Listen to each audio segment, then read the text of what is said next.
I'm telling you what. I'm telling you what.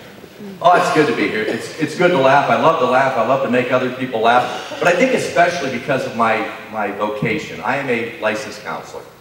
That's what I do for my career. I've been counseling for 25 years. I met my wife in grad school. She's also a counselor. And you know what though, folks? Day in and day out, I sit across from people and I hear them. I hear everything. And when I think I've heard it all, I find out I haven't heard it all. And I hear a bunch of some bad stuff. But one of the issues that I hear about, and some people will come into my office and my wife's, is the issue of abortion. And I've sat across from many a woman and many a man who have made that choice for abortion. And they're suffering. They're suffering the consequences. And tonight, I would like to talk to you about how abortion affects men. You know, groups like the National Organization of Women, Planned Parenthood, and most Hollywood elitists and liberal politicians claim that abortion is a woman's right. It's their choice. It's really nothing more than a simple surgical procedure that leaves no emotional or physical consequences. You know what? They almost have you believe that abortion is kind of like going out to get your nails done. A relatively quick, inexpensive, and painless escape. Statistics indicate that 25% of all women have had at least one abortion by the age of 45. And research also indicates that 1 out of 6 evangelical Christian women has had an abortion. For you pastors that stood up earlier, I thank you very much for coming here tonight to support life. But I want you to remember that, and I want you to share that with the pastors who aren't here this evening, that 1 out of 6 evangelical Christian women has had an abortion. Now, I'm no scientist or research specialist, but I've got to believe that if 25% of all women have had at least one abortion by the age of 45, then maybe there's a good chance that 25% of all men have had at least one abortion experience by the age of 45. And if 1 out of 6 evangelical Christian women has had an abortion, then could it be possible that 1 out of 6 evangelical Christian men is responsible for an abortion? You know, I wasn't lying earlier when I said you're a good-looking crowd. But you know what? I got to believe that there are some women here sitting here tonight, and you made that choice. And we got some men here tonight, too, who have made that choice. And I think for those men here, you know, you might have made that decision to have an abortion experience a long time ago, and you're missing a child in your life. Or there could be some men here who are missing their grandchildren, or their nieces, or their nieces or nephews.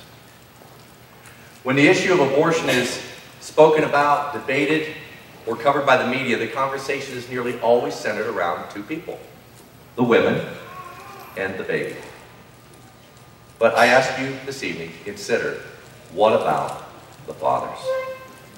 As a licensed counselor, I see the fathers who have lost their children.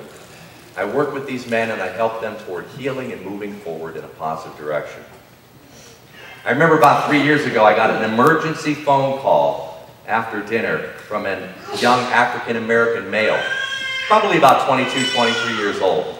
And he said he really desperately needed to see me. So I met him in my office, and he went on to tell me that he had gotten his girlfriend pregnant. But the thing is that whenever they would have an argument, she would threaten to go out and have an abortion. And this was going on and on and on. Well, guess what? They had an argument a few days earlier. She went and did it. And this man's baby was dead.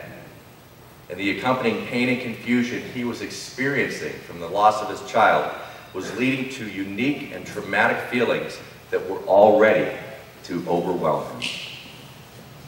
Abortion hurts fathers. After speaking at the first ever Reclaiming Fatherhood conference in San Francisco, a man came up to me. He appeared to be in his late 50s, early 60s, and he thanked me for my message. And he told me, "Mark, when I was younger, I lived the life of a motorcycle outlaw.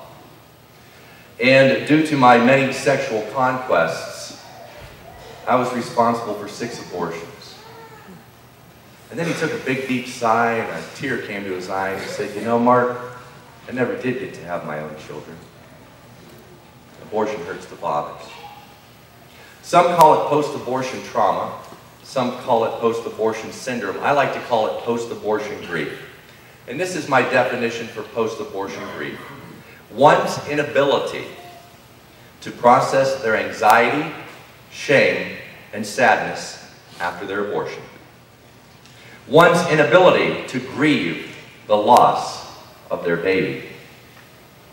One's inability to accept God's forgiveness and forgive themselves or others associated with their abortion experience. Some of the symptoms of post-abortion grief that can affect men include excessive anger, anxiety, panic attacks, mood swings, feeling helpless, confused, guilty, and depressed. Post-abortive men can also exhibit promiscuity, impotence, lack of trust, insomnia, nightmares, isolation, avoidance, risk-taking, substance abuse, thoughts of self-harm, and there are many stories I've heard of men who killed themselves.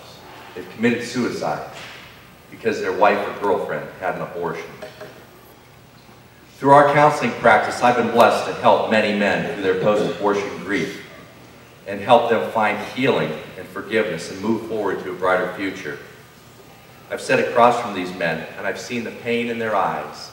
I've seen the hurt in their heart that abortion has caused them. And that is why tonight I can stand here as a licensed counselor and professionally attest to the fact that abortion hurts men.